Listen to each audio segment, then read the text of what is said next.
PSC tips and ട്രിക്സിലേക്ക് ഏവർക്കും സ്വാഗതം. വരുന്ന LDC 2024, LGS 2024 പരീക്ഷയ്ക്ക് വേണ്ടിയിട്ടുള്ള സിലബസ് അനുസരിച്ചിട്ടുള്ള ഫ്രീ ക്ലാസ്സുകൾ നമ്മുടെ ചാനലിലൂടെ സ്റ്റാർട്ട് ചെയ്തിരിക്കുകയാണ്. അപ്പോൾ എല്ലാവരും കൃത്യമായിട്ട് ഫോളോ ചെയ്യുന്നുണ്ടെന്ന് വിചാരിക്കുന്നു. പുതിയതായിട്ട് ആരെങ്കിലും കാണുന്നവരുണ്ടെങ്കിൽ നമ്മുടെ ടെലിഗ്രാമിൽ ജോയിൻ ചെയ്യുക. അവിടെ നമ്മൾ ക്ലാസ് 1, ക്ലാസ് 2 എന്ന് പറഞ്ഞിട്ട് കൃത്യമായ ഇൻസ്ട്രക്ഷൻസോടുകൂടി നമ്മൾ ക്ലാസ്സുകൾ കൊണ്ടുപോകുന്നത് നിങ്ങൾക്ക് കാണാൻ വേണ്ടി പറ്റും. അപ്പോൾ തുടക്കം മുതലുള്ള വീഡിയോസ് കേട്ടോ, ആദ്യം മുതൽ നിങ്ങൾ കണ്ടുവരാനായിട്ട് ശ്രമിക്കുക. അപ്പോൾ നമുക്ക് ഒരു ദിവസം 3 ക്ലാസ്സുകളാണുള്ളത്. കാലത്ത് 10 മണിക്ക് GK പോർഷൻ, ഇപ്പോൾ നമ്മൾ കോൺസ്റ്റിറ്റ്യൂഷൻ ആണ് സ്റ്റാർട്ട് ചെയ്തിട്ടുള്ളത്. പിന്നെ ഉച്ചയ്ക്ക് 3 മണിക്ക്, വൈകുന്നേരം 3 മണിക്ക് നമുക്ക് മാത്സ്, ഇംഗ്ലീഷ്, മലയാളത്തിൻ്റെ ക്ലാസ് ഉണ്ടായിരിക്കും. ഒരാഴ്ച നമ്മൾ 3 ക്ലാസ്സുകളും കവർ ചെയ്യും. 2 ദിവസം മാത്സ്, 2 ദിവസം ഇംഗ്ലീഷ്, 2 ദിവസം മലയാളം, അങ്ങനെയാണ്. പിന്നെ രാത്രി 8 മണിക്ക് മുൻവർഷ ചോദ്യങ്ങളുടെ മോക്ക് ടെസ്റ്റിൻ്റെ രൂപത്തിൽ നിങ്ങൾക്ക് ലൈവായിട്ട് അറ്റൻഡ് ചെയ്യാൻ വേണ്ടി പറ്റും. ഈ പറയുന്ന ഒരാഴ്ച പഠിച്ച കാര്യങ്ങൾ നമ്മൾ ഞായറാഴ്ച ഒരു ദിവസം രാത്രി 8 മണിക്കുള്ള ലൈവിൽ റിവിഷൻ ആയിരിക്കും. നിങ്ങൾക്ക് മോക്ക് ടെസ്റ്റിൻ്റെ രൂപത്തിൽ നിങ്ങൾക്ക് ഒരു എക്സാം ആയിട്ട് അറ്റൻഡ് ചെയ്യാൻ വേണ്ടി പറ്റും. അത് ലൈവായിട്ട് അറ്റൻഡ് ചെയ്യാൻ വേണ്ടി പറ്റും. ഓക്കെ, അപ്പോൾ എല്ലാ ക്ലാസ്സുകളും മാക്സിമം കണ്ട് പ്രയോജനപ്പെടുത്തുക. അപ്പോൾ നോട്ട്ബുക്കും പെന്നും കയ്യിൽ വെച്ചിട്ട് വേണം ക്ലാസ് കാണാൻ വേണ്ടിയിട്ട്. ക്ലാസ് ഇഷ്ടമായിട്ടുണ്ടെങ്കിൽ തീർച്ചയായിട്ടും ലൈക്ക് ചെയ്യാൻ മറക്കരുത്. നിങ്ങളുടെ ഫ്രണ്ട്സിനും കൂടെ വീഡിയോസ് ഷെയർ ചെയ്ത് കൊടുക്കുക. പിന്നെ നമ്മുടെ ടെലിഗ്രാമിൽ ജോയിൻ ചെയ്യാത്തവർ ഇപ്പം തന്നെ ജോയിൻ ചെയ്യുക. താഴെ ഫസ്റ്റ് കമൻറ്റിൽ പിൻ ചെയ്ത് വെച്ചിട്ടുണ്ട് ടെലിഗ്രാമിൻ്റെ ലിങ്ക്. പിന്നെ എന്തെങ്കിലും സജഷൻസ് ഉണ്ടെങ്കിൽ താഴെ കമൻറ്റായിട്ട് അറിയിക്കാവുന്നതാണ്. ഓക്കെ, അപ്പോൾ നമുക്ക് സ്റ്റാർട്ട് ചെയ്യാം. അപ്പോൾ ഇന്നത്തെ ക്ലാസ് എന്ന് പറയുന്നത് മൗലിക അവകാശങ്ങളാണ് കേട്ടോ. അപ്പോൾ ഭരണഘടന എന്ന് പറയുന്ന ഭാഗത്ത് നമ്മൾ ഭരണഘടനാ നിർമ്മാണ സമിതി പഠിച്ചു അല്ലേ, കടമെടുത്ത ആശയങ്ങൾ പഠിച്ചു, പൗരത്വം പഠിച്ചു. ഇന്ന് നമ്മൾ മൗലിക അവകാശങ്ങളാണ് പഠിക്കാൻ പോകുന്നത്. അപ്പോൾ മുൻപ് കാണാത്ത ക്ലാസ്സുകൾ ഉണ്ടെങ്കിൽ അതൊക്കെ കണ്ട് പഠിച്ചിട്ട് വേണം ഇങ്ങോട്ട് വരാൻ കേട്ടോ. അപ്പോൾ മൗലിക അവകാശങ്ങളുടെ ക്ലാസ്സിലോട്ട് സ്റ്റാർട്ട് ചെയ്യാം. എന്താണ് മൗലിക അവകാശങ്ങൾ? അത് തന്നെ ഒരു ചോദ്യമാണ്, PSC ചോദിച്ചിട്ടുണ്ട്. എന്താ? ഒരു വ്യക്തിക്ക് ഒരു കാരണവശാലും നിഷേധിക്കാൻ പാടില്ലാത്ത അവകാശം ഏതാണ്? മൗലിക അവകാശമാണ്. PSC ചോദിച്ചൊരു ചോദ്യമാണ്. ഒരു വ്യക്തിക്ക് ഒരു കാരണവശാലും നിഷേധിക്കാൻ പാടില്ലാത്ത അവകാശം ഏത് എന്ന് ചോദിച്ചു കഴിഞ്ഞാൽ ഏതാ? അത് മൗലിക അവകാശമാണ്. അതുപോലെ തന്നെ ചോദിച്ച മറ്റൊരു ചോദ്യമാണ്, ഒരു പൗരന്റെ അടിസ്ഥാനപരമായ അവകാശം, ഒരു പൗരന്റെ അടിസ്ഥാനപരമായ അവകാശം ഏത് എന്ന് ചോദിച്ചാലും മൗലിക അവകാശമാണ്.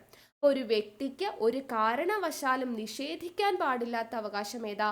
മൗലിക അവകാശം. ഒരു പൗരന്റെ അടിസ്ഥാനപരമായ അവകാശം ഏതാ? മൗലിക അവകാശം. അതുപോലെ തന്നെ ഈ മൗലിക അവകാശങ്ങൾ ഗവൺമെന്റ് പോലും ലംഘിക്കാൻ പാടില്ല എന്ന് ഭരണഘടനയിൽ പ്രത്യേകം പറയുന്നുണ്ട്. ഗവൺമെന്റിന് പോലും ലംഘിക്കാൻ പാടില്ലാത്ത അവകാശമാണ് ഏത്? മൗലിക അവകാശം എന്ന് പറയുന്നത്. ഓക്കെ, അപ്പോൾ ഈ 3 പോയിന്റ് കിട്ടിയല്ലോ. ഈ മൗലിക അവകാശത്തെ കുറിച്ച് നമ്മുടെ ഭരണഘടനയിൽ പ്രതിപാദിക്കുന്ന ഭാഗം സ്ഥിരം ചോദ്യമാണ്. ഭാഗം 3ലാണ് മൗലിക അവകാശങ്ങളെ കുറിച്ച് നമ്മുടെ ഇന്ത്യൻ ഭരണഘടനയിൽ പ്രതിപാദിക്കുന്നത്. ആർട്ടിക്കിൾ ചോദിച്ചാലോ, ഇന്ത്യൻ ഭരണഘടനയിൽ മൗലിക അവകാശങ്ങളെ കുറിച്ച് പ്രതിപാദിക്കുന്ന ആർട്ടിക്കിളാണ് ആർട്ടിക്കിൾ 12 മുതൽ 35 വരെ. ആർട്ടിക്കിൾ 12 മുതൽ 35 വരെയുള്ള ആർട്ടിക്കിളിലാണ് മൗലിക അവകാശങ്ങളെ കുറിച്ച് പ്രതിപാദിക്കുന്നത്. ഈ മൗലിക അവകാശങ്ങൾ എന്ന് പറയുന്ന ആശയം നമ്മൾ എവിടെ നിന്നാ കടമെടുത്ത കാര്യങ്ങളൊക്കെ നമ്മൾ കോഡ് യൂസ് ചെയ്ത് പഠിച്ചിട്ടുണ്ടായിരുന്നു അല്ലേ? എവിടെ നിന്നാണ് ആശയം കടമെടുത്തത്? അമേരിക്കയുടെ കയ്യിൽ നിന്നുമാണ്. അമേരിക്കയുടെ കഥയൊക്കെ ഓർമ്മയുണ്ടോ? ഫണ്ടമെന്റൽ റൈറ്റ്സ് അല്ലേ, വക്കീലിന് നമ്മൾ പറഞ്ഞു ജഡ്ജിന് മെന്റലായി പോയി എന്നൊക്കെ പറഞ്ഞ സ്റ്റോറിയൊക്കെ പഠിച്ചിട്ടുണ്ടായിരുന്നു. അപ്പോൾ അമേരിക്കയുടെ കയ്യിൽ നിന്നുമാണ് നമ്മൾ മൗലിക അവകാശങ്ങൾ, ഫണ്ടമെന്റൽ റൈറ്റ്സ് എന്ന് പറയുന്ന ഈ ഒരു ആശയം നമ്മൾ കടം കൊണ്ടിരിക്കുന്നത്. എന്നാൽ മൗലിക അവകാശങ്ങളുടെ സംരക്ഷകൻ എന്നറിയപ്പെടുന്നത് ആരാ? അത് സുപ്രീം കോടതിയാണ്. മൗലിക അവകാശങ്ങളുടെ സംരക്ഷകൻ എന്നറിയപ്പെടുന്ന സുപ്രീം കോടതിയാണ്. എന്തുകൊണ്ടാണ് അങ്ങനെ പറയുന്നത്? നമ്മൾ പറയും മൗലിക അവകാശങ്ങൾ നമുക്ക് ഏതെങ്കിലും രീതിയിൽ നിഷേധിക്കപ്പെട്ടു എന്ന് വിചാരിക്കാം. മൗലിക അവകാശങ്ങൾ നമുക്ക് ഏതെങ്കിലും രീതിയിൽ നിഷേധിക്കപ്പെട്ടു കഴിഞ്ഞാൽ നമുക്ക് എന്ത് ചെയ്യാം? നമുക്ക് കോടതിയെ സമീപിച്ച് അത് നേടിയെടുക്കാൻ പറ്റും. അതിനെയാണ് നമ്മളെന്ന് പറയുക ന്യായവാദത്തിന് അർഹമാണെന്ന് പറയും അല്ലെ. മൗലിക അവകാശങ്ങൾ ന്യായവാദത്തിന് അർഹമാണ്, അല്ലെങ്കിൽ മൗലിക അവകാശങ്ങൾ ജസ്റ്റീസിയബിൾ ആണ് എന്ന് നമ്മൾ പറയാറുണ്ട് അല്ലെ. ജസ്റ്റീസിയബിൾ ആണ്, ന്യായവാദത്തിന് അർഹമാണ് എന്ന് വെച്ചാൽ നമുക്ക് ഏതെങ്കിലും തരത്തിൽ മൗലിക അവകാശങ്ങൾ നിഷേധിക്കപ്പെട്ടു കഴിഞ്ഞാൽ നമുക്ക് കോടതി മുഖാന്തിരം അത് നേടിയെടുക്കാൻ പറ്റും. അപ്പോൾ ഈ കോടതി നമുക്കത് നേടിത്തരുന്നത് റിട്ടുകൾ ഉപയോഗിച്ചിട്ടാണ്. റിട്ടിനെ കുറിച്ചുള്ള ഡീറ്റെയിൽഡ് ക്ലാസ് അടുത്തത് വരുന്നുണ്ട്. അപ്പോൾ റിട്ടുകളെ കുറിച്ചാണ്. അപ്പോൾ റിട്ടുകൾ ഉപയോഗിച്ചിട്ടാണ് നമുക്ക് കോടതി ഇത് നേടിത്തരുന്നത്. അപ്പോൾ അതുകൊണ്ട് തന്നെ ഈ റിട്ടുകളെ നമ്മൾ എന്തെന്ന് പറയും? മൗലികാവകാശങ്ങളുടെ സംരക്ഷണത്തിനുള്ള ഉപകരണം എന്ന് പറയും, അല്ലെ? മൗലികാവകാശങ്ങളുടെ സംരക്ഷകൻ സുപ്രീം കോടതിയാ. ഈ സുപ്രീം കോടതി നമുക്ക് മൗലികാവകാശങ്ങൾ നേടിത്തരുന്നത് റിട്ട് എന്ന് പറയുന്ന ഉപകരണത്തിലൂടെയാണ്. അപ്പൊ മൗലികാവകാശങ്ങളുടെ സംരക്ഷണത്തിനുള്ള ഉപകരണം എന്ന പേരിൽ അറിയപ്പെടുന്നത് ആരാണ്?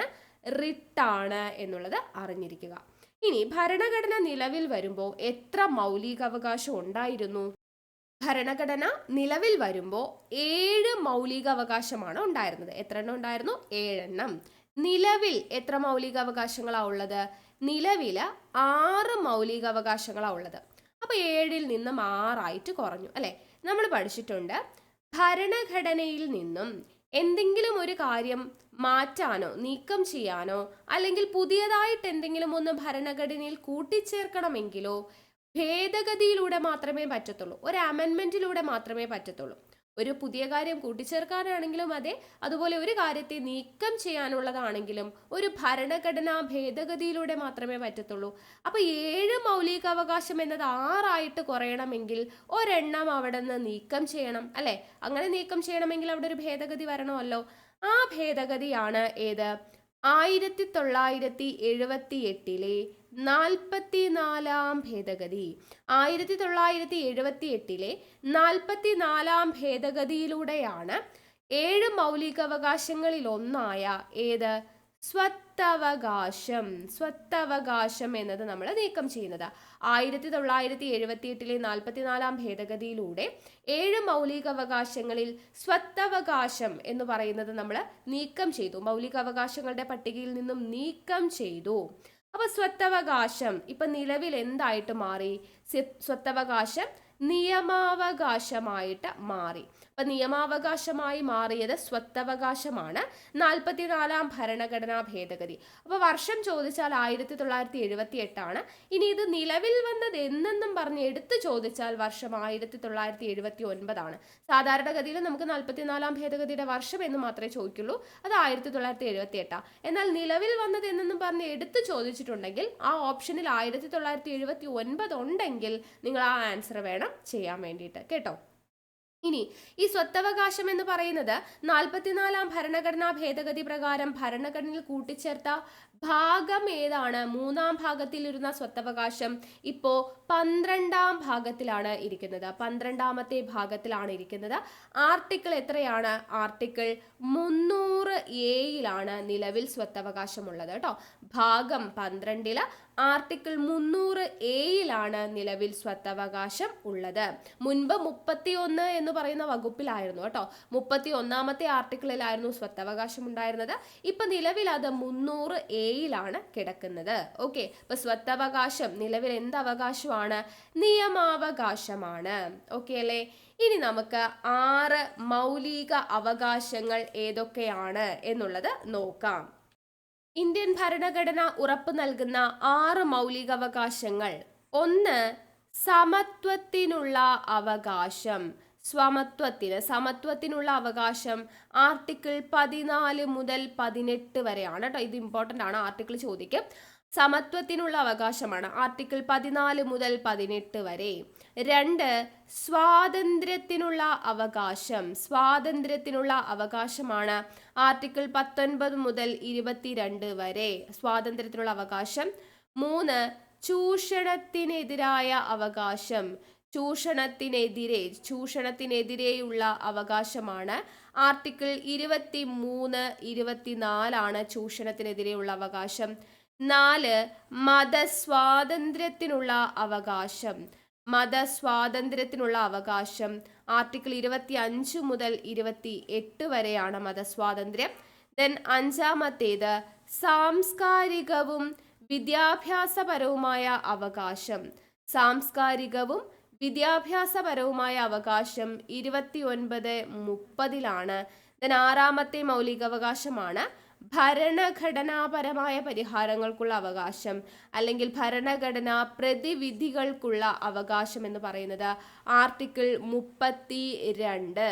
ഓക്കെ, അപ്പോൾ ഇത്രയുമാണ് 6 മൗലിക അവകാശങ്ങൾ. സമത്വത്തിനുള്ള അവകാശം 14-18 ആർട്ടിക്കിൾ, സ്വാതന്ത്ര്യത്തിനുള്ള അവകാശം 19 മുതൽ 22 വരെ, ചൂഷണത്തിനെതിരെയുള്ള അവകാശം 23, 24, മതസ്വാതന്ത്ര്യത്തിനുള്ള അവകാശം 25 മുതൽ 28 വരെ, സാംസ്കാരികവും വിദ്യാഭ്യാസപരവുമായ അവകാശം 29, 30, ഭരണഘടനാപരമായ പ്രതിവിധികൾക്കുള്ള അവകാശം 32. ഇതാണ് 6 മൗലിക അവകാശങ്ങൾ എന്ന് പറയുന്നത്. ഓക്കെ, അപ്പൊ ഇതിൽ ഓരോ ആർട്ടിക്കിളും എന്താണെന്ന് നമുക്ക് പഠിക്കണം.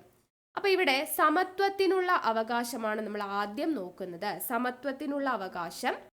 അപ്പോൾ സമത്വത്തിനുള്ള അവകാശം 14-18 പറഞ്ഞു. അതിലെ 14 എന്ന് പറയുന്നത് എന്താ പറയുന്നത്? നിയമത്തിനു മുന്നിൽ സമത്വം.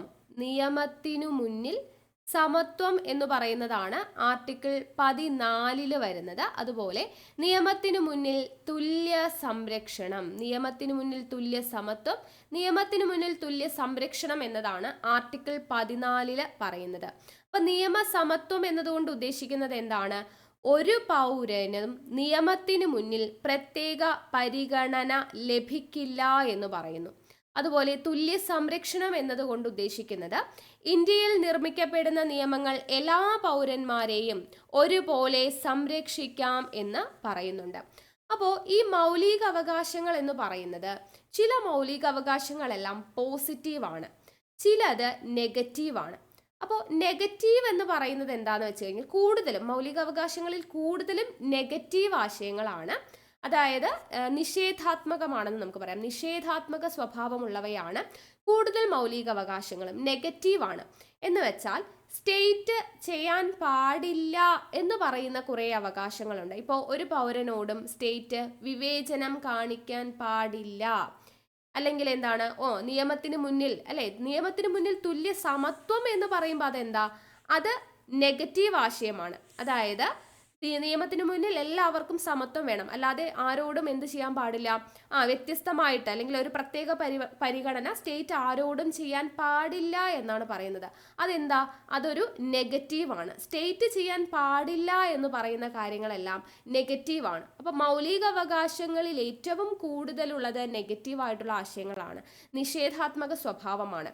അപ്പൊ ഇവിടെ നിയമത്തിന് മുന്നിൽ സമത്വം എന്ന് പറയുമ്പോൾ നമ്മൾ പറഞ്ഞു ഒരു പൗരനും നിയമത്തിന് മുൻപിൽ പ്രത്യേക പരിഗണന സ്റ്റേറ്റ് കൊടുക്കാൻ പാടില്ല എന്ന് പറയുന്നത് കൊണ്ട് അത് നെഗറ്റീവ് സ്വഭാവമാണ്. എന്നാൽ തുല്യ സംരക്ഷണം എന്ന് പറയുന്നത് എന്താ? ഇന്ത്യയിൽ നിർമ്മിക്കപ്പെടുന്ന എല്ലാ നിയമങ്ങളും എല്ലാ പൗരന്മാരെയും തുല്യമായിട്ട് സ്റ്റേറ്റ് സംരക്ഷിക്കണം എന്നാണ് പറയുന്നത്. അപ്പൊ സ്റ്റേറ്റ് സംരക്ഷിക്കണം, സ്റ്റേറ്റ് ചെയ്യേണ്ട കാര്യം പറയുന്നത് കൊണ്ട് ഈ തുല്യ സംരക്ഷണം എന്ന് പറയുന്നത് പോസിറ്റീവ് ആയിട്ടുള്ള മൗലിക അവകാശവും നിയമത്തിന് മുന്നിൽ സമത്വം എന്ന് പറയുന്നത് നെഗറ്റീവ് ആയിട്ടുള്ള മൗലിക അവകാശവുമാണ് എന്ന് നമുക്ക് പറയാം. ഓക്കെ, അപ്പൊ നമ്മൾ പറഞ്ഞു നിയമത്തിന് മുന്നിൽ സമത്വം അല്ലെ. സമത്വം എന്ന് പറയുന്ന ആശയം നമ്മൾ എവിടെ നിന്നാണ് കടമെടുത്തിരിക്കുന്നത്? നമ്മൾ പഠിച്ചിട്ടുണ്ട്, ഫ്രാൻസിന്റെ കയ്യിൽ നിന്നുമാണ് അല്ലെ. നമ്മൾ കഴിഞ്ഞ ക്ലാസ്സിൽ പഠിച്ചു സമത്വം എന്ന് പറയുന്ന ആശയം കടമെടുത്തിരിക്കുന്നത് ഫ്രാൻസിന്റെ കയ്യിലാണ്.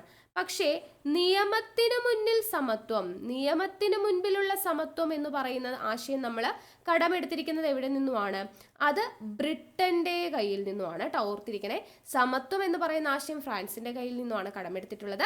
നിയമത്തിന് മുൻപിലുള്ള സമത്വം എന്ന് പറയുന്നത് ബ്രിട്ടന്റെ കയ്യിൽ നിന്നും എടുത്തിട്ടുള്ളതാണ്.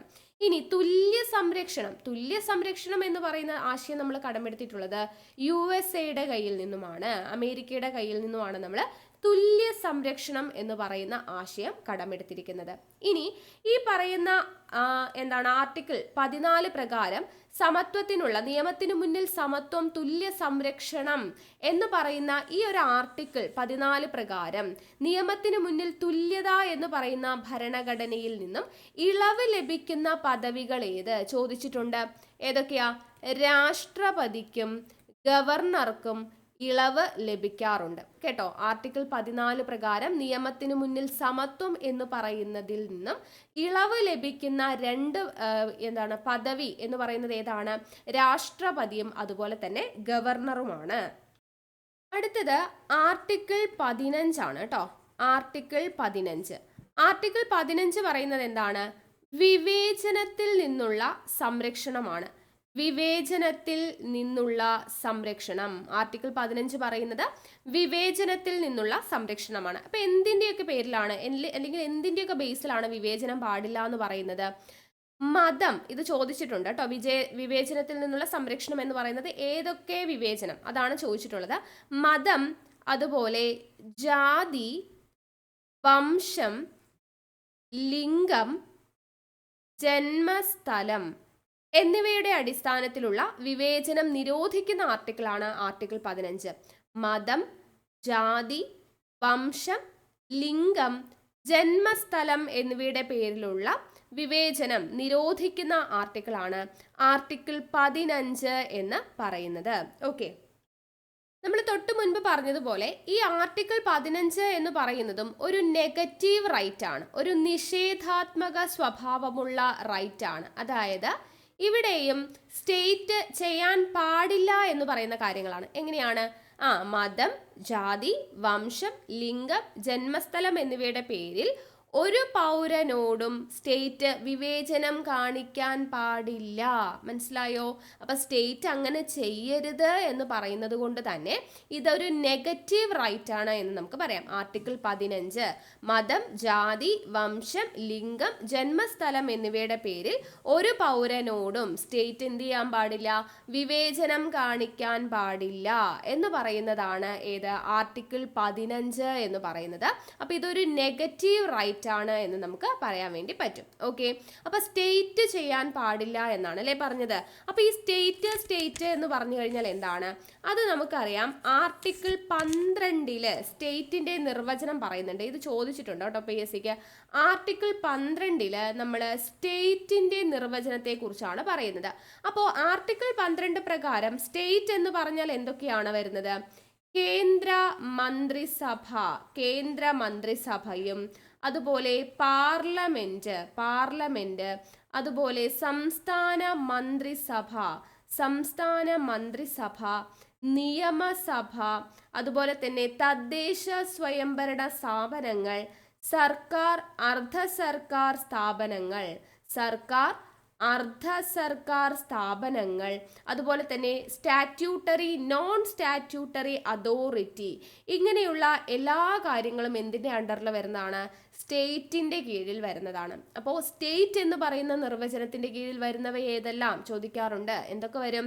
കേന്ദ്ര മന്ത്രിസഭ വരും, പാർലമെന്റ് വരും, സംസ്ഥാന മന്ത്രിസഭ വരും, നിയമസഭ വരും, തദ്ദേശ സ്വയംഭരണ സ്ഥാപനങ്ങൾ വരും, സർക്കാർ അർദ്ധ സർക്കാർ സ്ഥാപനങ്ങൾ വരും, സ്റ്റാറ്റ്യൂട്ടറി, നോൺ സ്റ്റാറ്റ്യൂട്ടറി അതോറിറ്റികൾ ഇതിന്റെ കീഴിൽ വരും. കേട്ടോ? അപ്പൊ ഇതെല്ലാം എന്തിന്റെ അണ്ടറിൽ വരുന്നതാണ്?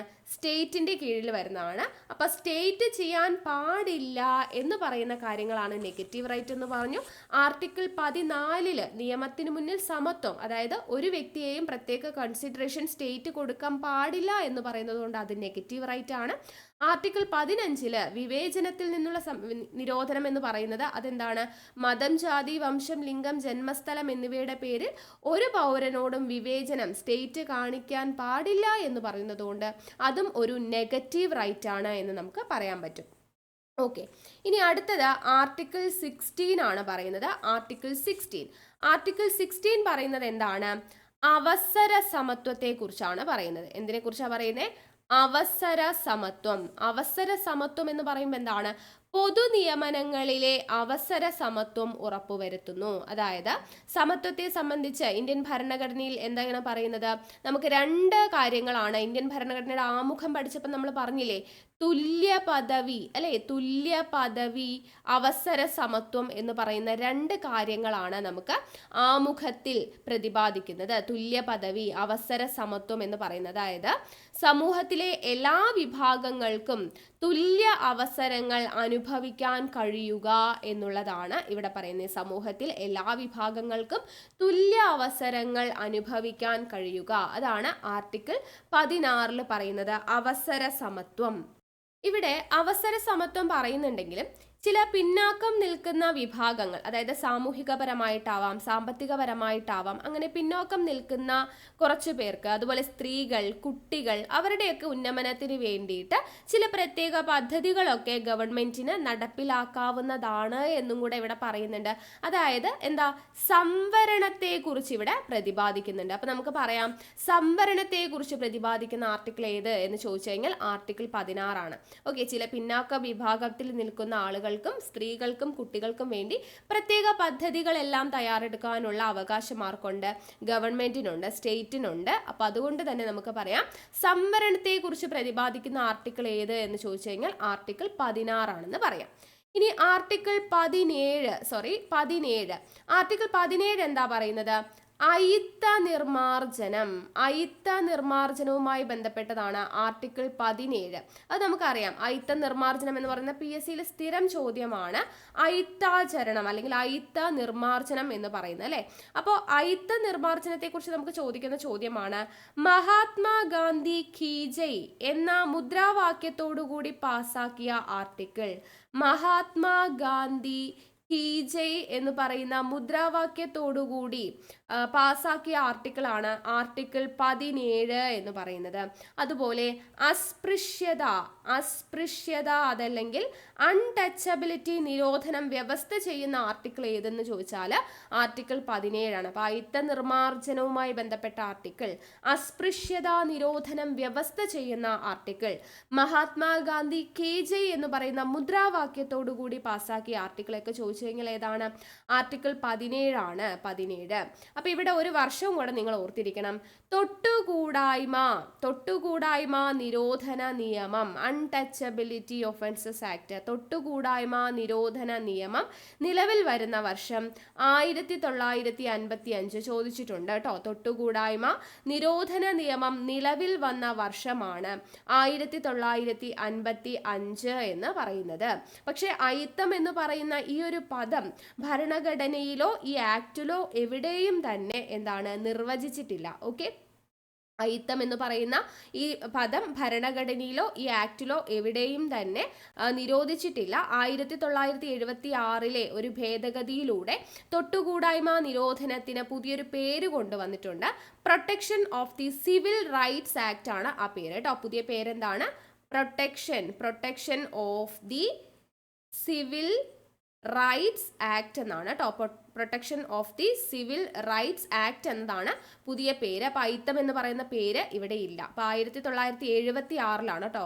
1976 ഭേദഗതിയിലൂടെ തൊട്ടുകൂടായ്മ നിരോധന നിയമത്തിന് ലഭിച്ച പുതിയ പേരാണ് protection of the civil rights act എന്ന് പറയുന്നത്. അപ്പൊ അയിത്തം എന്ന് പറയുന്ന പദം ഇപ്പൊ ഭരണഘടനയിൽ എവിടെയും തന്നെ പ്രതിപാദിക്കുന്നില്ല എന്ന് നമുക്ക് പറയാൻ പറ്റും. ഓക്കെ, ഇനി ആർട്ടിക്കിൾ 18. ഓക്കെ, ആർട്ടിക്കിൾ 18 ആണ് പറയുന്നത്. ആർട്ടിക്കിൾ 18 എന്താ പറയുന്നേ?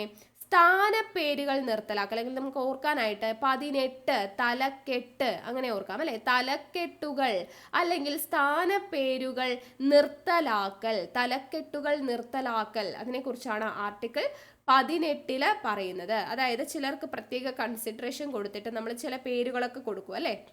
അതായത് നമ്മൾ പണ്ട് കാലത്ത് ഈ രാജാവ്, അതുപോലെ ബഹദൂർ, ജവാൻ എന്നൊക്കെ പറയുന്ന ചില പേരുകളൊക്കെ നൽകാറില്ലേ. അപ്പൊ അങ്ങനെയുള്ള തലക്കെട്ടുകളൊക്കെ നിരോധിച്ചു കൊണ്ടുള്ള ആർട്ടിക്കിളാണ് ആർട്ടിക്കിൾ 18 എന്ന് പറയുന്നത്.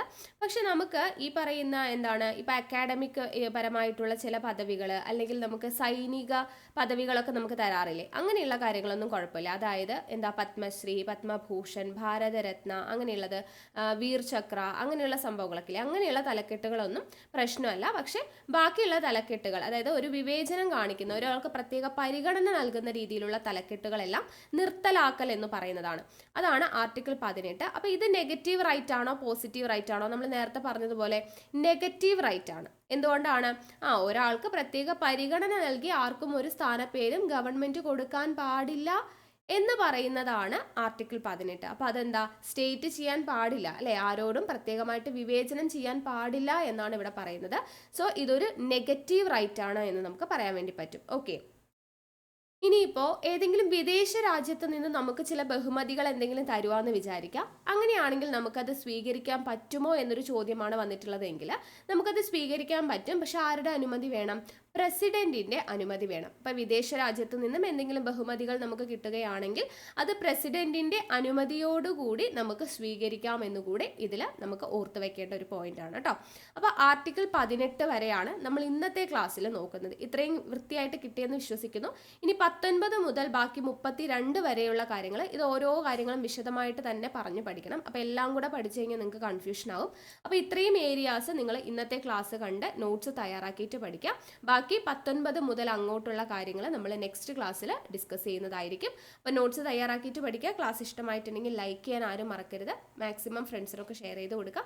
ടെലിഗ്രാമിൽ ജോയിൻ ചെയ്യാത്തവരുണ്ടെങ്കിൽ ജോയിൻ ചെയ്യുക. ഓക്കെ, അപ്പോൾ നമുക്ക് വീണ്ടും കാണാം. താങ്ക്